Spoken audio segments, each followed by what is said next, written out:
আজকে আমরা দেখব একটা থিওরেমের চ্যাপ্টার করব এক্সারসাইজ 15। এটা হচ্ছে বৃত্তের স্পর্শক সংক্রান্ত উপপাদ্য। স্পর্শক মানে ট্যানজেন্ট, ঠিক আছে? Theorems related to tangent of a circle. আচ্ছা, এখানে তোমাদের মেইনলি থিওরেম যে পোর্শনটা, সেই থিওরেম পোর্শনটা এক্সারসাইজ বাদ দিলে তিনটে থিওরেম আছে। Theorem 40, theorem 41, theorem 42। উপপাদ্য তিনটে আছে, 40, 41, 42।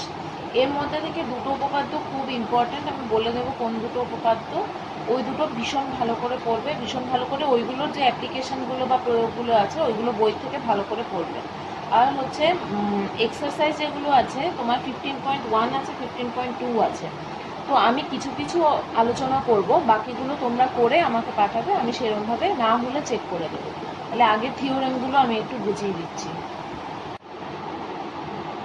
উপপাদ্য 40 যেটা আছে ওটাতে বলেছে the tangent to a circle at any point on its perpendicular to the radius persistent through the point of contact। মানে একটা সার্কেল আছে, ঠিক আছে, কোনো বৃত্তের যে ট্যানজেন্ট বা স্পর্শক সেটা কোনো একটা পয়েন্টে, যে বৃত্তকে ছুঁয়ে গেছে এমন একটা পয়েন্টে, সেটা পারপেন্ডিকুলার মানে সমান্তরাল টু দ্য রেডিয়াস, মানে সেটার যে রেডিয়াস আছে তার সাথে, বা মানে ব্যাসার্ধ যেটা আছে তার সাথে সমান্তরালভাবে অবস্থিত। তাহলে এখানে তোমাকে দেখো, ছবিটাতে দেখো, একটা সার্কেল ধরো, ও কেন্দ্রীয় একটা বৃত্ত, ঠিক আছে, ও সেন্টার একটা সার্কেল, ওটাতে ওপি হচ্ছে এই স্পর্শক, এটা হচ্ছে স্পর্শক এবি, বা তুমি এ কিউ পি কিউ যাই বলো, এই গোটাটা হচ্ছে স্পর্শক যেটা বৃত্তকে একটা পর্যায়ে টাচ করে আছে। এবার সেই স্পর্শকটার ওপরে দেখো ওপি হচ্ছে লম্ব বা ট্যানজেন্ট। এবার এখান থেকে আমরা জাস্ট এটার পর মানে কি বলবো, প্রুফ করার সুবিধার জন্য এখানে আমরা একটা ট্রায়াঙ্গেল মতো করে নিলাম। এবার এখানে আমাদের গিভেন কি কি আছে, মানে দেওয়া কি কি আছে, AB is a tangent at the point P, ঠিক আছে, of a circle with center O and OP is a radius to the point P। তাহলে OP হচ্ছে এই বৃত্তের একটা ব্যাসার্ধ P বিন্দু থেকে। আচ্ছা, এবার প্রুফ কি করতে হবে, আমাদেরকে প্রমাণ কি করতে হবে যে OP আর AB হচ্ছে আমার OP আর AB, OP হচ্ছে AB এর উপর লম্ব, ঠিক আছে, এটা প্রুফ করতে হবে। That is OP perpendicular AB, এটা আমাকে এখানে প্রুফ করতে হবে। তাহলে এবার প্রুফ করার জন্য প্রথমে দেখো, ভালো করে ছবিটার দিকে তাকাও।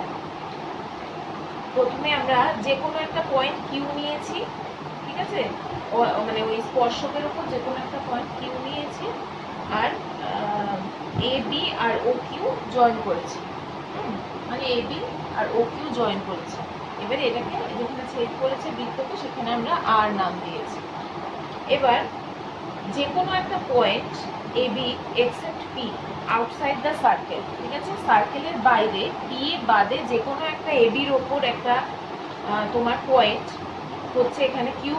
তাহলে O Q intersects the circle at a point. তার মানে আমরা কি বলতে পারি, ওপি যেরকমভাবে বৃত্তকে স্পর্শ করে গেছে এই বিন্দুতে, পি বিন্দুতে, সেরকমভাবে কিউটা যখন আমরা ড্র করলাম, তাহলে ও কিউ যখন আমরা অ্যাড করলাম, তখন এই সার্কেলটাকে একটা জায়গায় কাট করে গেছে না, কোন জায়গাটা, সেটা হচ্ছে আর, ঠিক আছে। তাহলে let R be the point of intersection, আমরা বললাম আরটাকে ধরে নিলাম যেখানে ছেদ বিন্দু। তাহলে এখান থেকে কি বুঝতে পারছি, আর হচ্ছে ও আর কিউ এর মাঝখানের যে কোনো একটা মাঝখানের একটা বিন্দু আর, ঠিক আছে। এমন অন্য আছে এটা হাফ পোর্শনেই হতে হবে এমন না, কিন্তু আর হচ্ছে ও আর কিউ মাঝখানের একটা বিন্দু। তার মানে কি বলতে পারি আমরা এখান থেকে, ও আর লেস দেন ও কিউ বলতে পারি। ও আর কখনোই ও কিউ থেকে বড় হবে না, ও আর ছোট হবে ও কিউ থেকে, ঠিক আছে। আবার কি বলতে পারি, ও আরটা কি এই বৃত্তেরই আরেকটা ব্যাসার্ধ না, ওপি যেমন এই বৃত্তের ব্যাসার্ধ, সেন্টার থেকে তুমি যেদিকেই ড্র করো না কেন ওটা বৃত্তের ব্যাসার্ধ হবে, রেডিয়াস হবে। তাহলে ওপিও রেডিয়াস, ও আরও এখানে একটা রেডিয়াস, তার মানে কি বলতে পারি, ওপি ইকুয়াল টু ও আর, যেহেতু দুজনেই এই সার্কেলের রেডিয়াস বা ব্যাসার্ধ। আর তার মানে কি বলতে পারি, এইটা থেকে এটার সাথে এটার যদি আমরা কানেক্ট করি তাহলে কি বলতে পারি, আবার ও কিউ ওপি লেস দেন ও কিউ, ও আর ওপি যদি এক হয়, ও আর লেস দেন ও কিউ হলে O Q less than O Q হবে। তার মানে কি, the point Q is any point on A B, so OP is the least of all line segments draw. এখানে যতগুলো তোমার লাইন সেগমেন্ট ড্র করা হয়েছে সবগুলোর মধ্যে আমরা কি বলতে পারি, ওপিটা ছোট, ঠিক আছে। ও কিউ, ওপি কেন, ও আর ও এস, ধরো এখানে আরো ও টি যাই কিছু আমরা ড্র করি না কেন, এটা হচ্ছে যা সবগুলো থেকে ছোট। তুমি যতই বাইরে টানো না কেন, বাইরের গুলো থেকে ভেতরের রেডিয়াসের পোর্শনটা ছোট, তার মানে ওপি এখানে সব থেকে ছোট। তাহলে the centre O to tangent AB again least distance is perpendicular distance. তার মানে আমরা কি বলতে পারি, যতগুলো এখানে আমরা ডিস্টেন্স ড্র করি না কেন, এইভাবে এইভাবে এইভাবে, ঠিক আছে, তার মানে কি বলতে পারি, এই ডিস্টেন্সটা থেকে এই ডিস্টেন্সটা ছোট, এই ডিস্টেন্সটা থেকে এইটা ছোট, এই ডিস্টেন্স থেকে এইটা ছোট, এই ডিস্টেন্স থেকে এইটা ছোট, এই ডিস্টেন্স থেকে এটা ছোট, এভাবে বলতে পারি। তার মানে আমরা এখান থেকে কি বুঝলাম, যে এবির ওপর একটা আবার একটা তোমার লিস্ট ডিস্টেন্স মানে ছোট কোনো একটা দূরত্ব যেটা আমরা নিই না কেন, সেটাই আমার এখানের ওপর পারপেন্ডিকুলার বা লম্ব হবে। এইটা এখানে যদি আমরা এইভাবে ড্র করতাম, এরকম ভাবে ড্র করতাম ছবিটা, তার মানে এটা লম্ব দূরত্বটা ছোট হতো। একইভাবে এইদিকে করে যদি আমরা ড্র করতাম, এইভাবে এই জিনিসটা করতাম, তার মানে এই লম্ব দূরত্বটা ছোট। সুতরাং আমরা যেদিকেই ড্র করি না কেন লম্ব দূরত্বটা হবে আমার সব থেকে ছোট। তার মানে আমরা কি বলতে পারি, ওপি লম্ব এ হয়ে গেল। খুব ইজি আর খুব ইম্পর্টেন্ট এই বছরের জন্য। এবার উপপাদ্য 41 বা 41 যেটা আছে সেটাতে বলেছে যে if two tangents are drawn to a circle from a point outside it, মানে বৃত্তের বাইরের কোনো একটা পয়েন্ট থেকে যদি দুটো স্পর্শক, এটা বৃত্তের বাইরের একটা পয়েন্ট পি, এখান থেকে দুটো স্পর্শক আঁকা হলো। এবার সেই স্পর্শকগুলো then the line segments joining the point of contact, এই যে line segments joining the point of contact, এখানে মানে যেখানে ছেদ করে গেছে, ছেদ বিন্দু কি এখানে ছেদ করেছে এ, এখানে বি, আচ্ছা, and the exterior point are equal and they subtend equal angles at the center।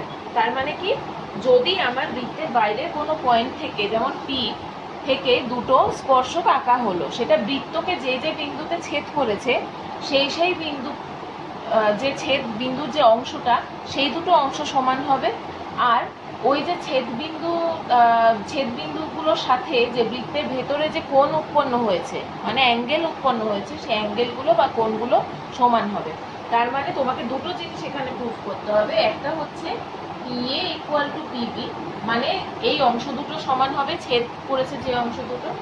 R number 2 হচ্ছে angle POA equal to angle POB, মানে ছেদবিন্দু যে অংশগুলো আছে সেগুলো বৃত্তের মাঝখানে কেন্দ্রবিন্দুতে সমান কোণ উৎপন্ন করেছে, ঠিক আছে। এই দুটো হচ্ছে প্রুফ। এবার প্রমাণ করার জন্য প্রথমে কি করতে হবে, ওপি ও এপি আর বিপি যোগ করলাম, ঠিক আছে, এড করলাম। এবার প্রুফ কি করব, প্রথমে PA and PB are tangents and OA and OB are the radii through the point of contact, মানে এ আর বি এই দুটো হচ্ছে পয়েন্ট অফ কন্ট্যাক্ট, মানে ছেদ বিন্দু। তাহলে এই দুটো থেকে আমরা অ্যাঙ্গেল যদি দেখি, তাহলে পিএ আর পিবি এই দুটো কি, ট্যানজেন্ট বা স্পর্শক। আর হচ্ছে ওএ আর ওবি এগুলো কি, এই বৃত্তের এটা ছেদ বিন্দু, কেন্দ্রবিন্দু। কেন্দ্রবিন্দু থেকে আমরা যেদিকেই টানি না কেন সেটা কি হয়, বৃত্তের রেডিয়াস বা ব্যাসার্ধ। তার মানে ওএ ওবি হচ্ছে এখানকার ব্যাসার্ধ, পিএ পিবি হচ্ছে স্পর্শক, ঠিক আছে, এটুকু ক্লিয়ার। এবার তার মানে আমরা এখান থেকে কি বলতে পারি, আগের যে প্রুফটা ছিল সেটা থেকে আমরা কি বলতে পারি, OA perpendicular PA and OB perpendicular PB. এর এক্ষুনি যে 40 উপপাদ্যটা বা থিওরামটা পড়লাম, ওখানে আমরা এই দুটো প্রুফ করেছি না, যে বাইরে কোনো জায়গা যদি টানি কোনো ট্যানজেন্ট, তাহলে সেটার ভেতরের যে ব্যাসার্ধ বা রেডিয়াসটা আছে তার সাথে পারপেন্ডিকুলার। তার মানে আমি ওএ পারপেন্ডিকুলার পিএ আর ওবি পারপেন্ডিকুলার পিবি, এটা উপপাদ্য 40 থেকে আমরা পেলাম। এবার in the right angle triangle POA and POB, POA দেখো একবার আর পিওবি দেখো একবার, এই দুটোর মধ্যে কি আছে, O AP equal to O BP. কেন, ও এপি আর ও বিপি এগুলো কি triangle, right angle triangle 90 degree. ভালো করে দেখো, স্পর্শক লম্ব, লম্ব হওয়া মানে কি এই দুটো কোণ কি 90 ডিগ্রি করে। তার মানে ত্রিভুজ পিওএ এন অ্যাঙ্গেল পিওবি তে থেকে কি পেলাম, angle O AP equal to angle O BP. কেন? এরা রাইট অ্যাঙ্গেল ট্রায়াঙ্গেল বা সমকোণী। এবার হাইপোটেনিয়াস ওপি, অতিভুজ ওপি, এই অ্যাঙ্গেলে এটা অতিভুজ, এই অ্যাঙ্গেলে এটা অতিভুজ, ওপি অতিভুজ। তাহলে ওপি হচ্ছে তোমার হাইপোটেনিয়াস বা অতিভুজ ইজ কমন সাইড। দেখো পিও এতেও ওপি আছে, পিও বিতেও ওপি আছে, তার মানে ওপি ইজ কমন, কমন সাইড। ঠিক আছে। আর আরেকটা কি আছে, পিওএ, তার মানে কি আমরা এখান থেকে কি বলতে পারি, এই দুটোর মধ্যে ওএ, আচ্ছা কমন সাইড। আরেকটা তার মানে কমন সাইড হলে কি হবে, এই দুটো যখন রেডিয়াস, তার মানে আরো একটা লিখতে পারি ওএ ইকুয়াল টু ওবি। তাহলে এইটা প্রুফ হলো, এটা প্রুফ হলো, এটা প্রুফ হলো। তিনটে জিনিস যখন প্রুফ হয়ে যায়, এই দুটো ত্রিভুজকে আমরা কি বলি, সর্বসম ত্রিভুজ। তার মানে ট্রায়াঙ্গেল পিওএ পিওবি। ঠিক আছে। তার মানে পিওএ আর পিওবি যখন সর্বসম হলো, এটা কি ধরনের কনগ্রুয়েন্সি, এটা কি ধরনের সর্বসমতা, এরা হচ্ছে কনগ্রুয়েন্ট বা সর্বসম। ঠিক আছে। তাহলে এটা কি ধরনের সর্বসমতা, এটা হচ্ছে অ্যাঙ্গেল, এটা হচ্ছে সাইড, এটা হচ্ছে সাইড। তার মানে হচ্ছে আরএইচএস। আরএইচএস কেন? একটা রাইট অ্যাঙ্গেল, আরএইচএস কনগ্রুয়েন্সি। ঠিক আছে, বা আরএইচএস সর্বসমতা। আচ্ছা, তার মানে আমি এখান থেকে কি বলতে পারি, এটা থেকে তো এটুকু প্রুভ হয়েই গেল, পিএ ইকুয়াল টু পিবি, যেহেতু এরা corresponding side, PA equal to PB. এই ত্রিভুজ যদি সর্বসম হয়, তাহলে পিএ পিবি এদের সাথে অ্যাটাচ আছে, তাহলে এই দুটো হচ্ছে বিপরীত বাহু। তার মানে এটা হচ্ছে করসপন্ডিং সাইডস বা বিপরীত বাহু, লিখবে পাশে। এক নাম্বারটা প্রুফ হয়ে গেল, নাম্বার 1 প্রুফ হয়ে গেল। আর নাম্বার 2-তে POB POA equal to POB. এটা কেন? Congruent, corresponding angles. ঠিক আছে, এটা করসপন্ডিং সাইডস, এটা করসপন্ডিং অ্যাঙ্গেলস। তার মানে 1 আর 2 প্রুফ।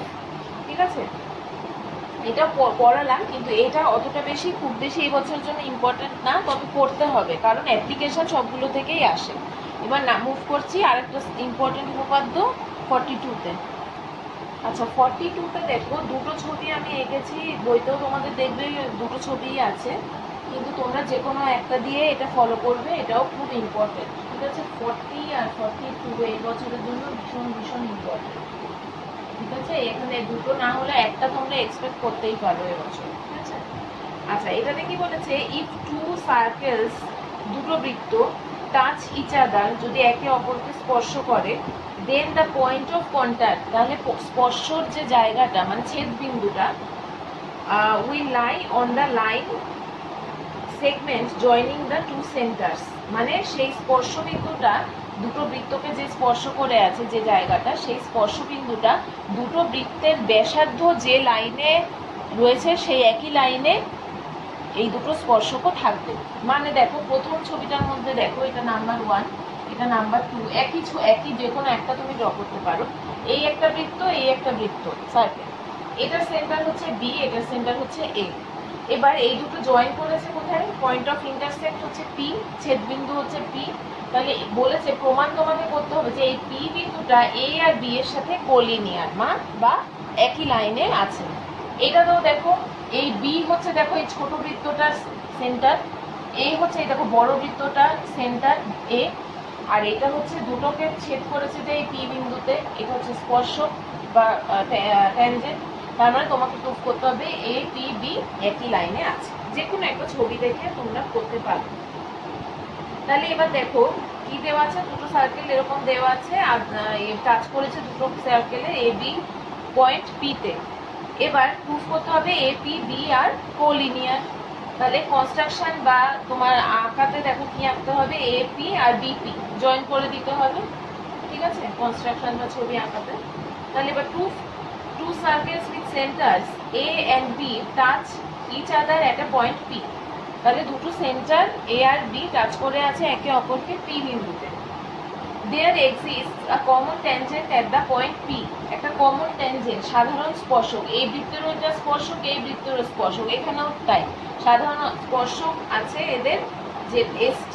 তাহলে let ST is the common tangent which touches both the circles at the point P. P তে যে দুটো সার্কেলকে টাচ করে আছে এরকম একটা স্পর্শক আমরা ধরলাম ST। আচ্ছা, ST is the tangent of circle with center A and AP is the radius to the point of contact। তাহলে আগের বৃত্তগুলোর আগের যে উপপাদ্য বা থিওরেমগুলো ওইগুলোর থেকে আমরা এটাতে আবার দেখছি যে এপি হচ্ছে তোমার রেডিয়াস বা ব্যাসার্ধ আর এসটি হচ্ছে আমার ট্যানজেন্ট বা স্পর্শক। তাহলে এই দুটো কথা থেকে কি পেতে পারি, এপি লম্ব এসটি, ঠিক আছে, এপি লম্ব এসটি বা এপি করেসপন্ডেন্স হয়ে গেল তোমার এসটির সাথে। আর আরেকটা কি পেতে পারি, বিপি যখন তোমার রেডিয়াস আর এসটি যখন স্পর্শক বা ট্যানজেন্ট তখন কি পেতে পারি, বিপি লম্ব এসটি, বিপি এসটির ওপর লম্ব।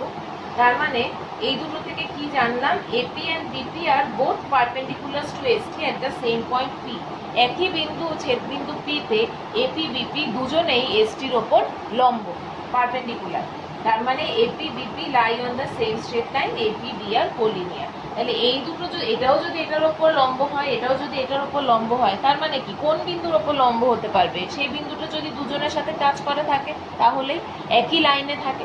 তার মানে এখান থেকে প্রুফ হয়ে গেল A P B are collinear, মানে ওরা একই বিন্দুতে অবস্থিত।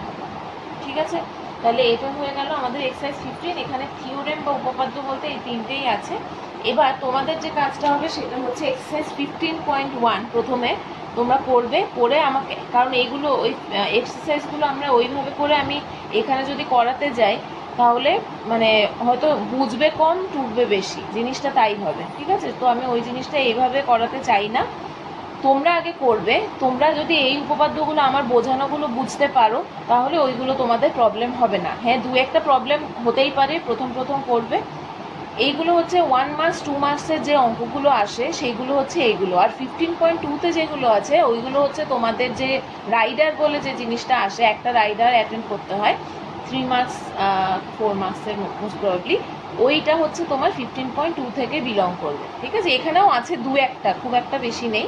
তবে এইগুলো তোমাদেরকে নিজেদেরকে আগে ট্রাই করবে, করে যেগুলো হবে না 15.1টা হচ্ছে তোমাদের হোমওয়ার্ক 15.1। ঠিক আছে, এর মধ্যে যেগুলো তোমরা করবে ভুল হবে সেগুলো আমি করব, করে তোমাদেরকে আবার পাঠাবো, হোয়াটসঅ্যাপ করব, কিন্তু এইভাবে করে আমি জিনিসটাকে ওইটা করাতে চাইছি না। ঠিক আছে, হয়ে গেছে আজকে।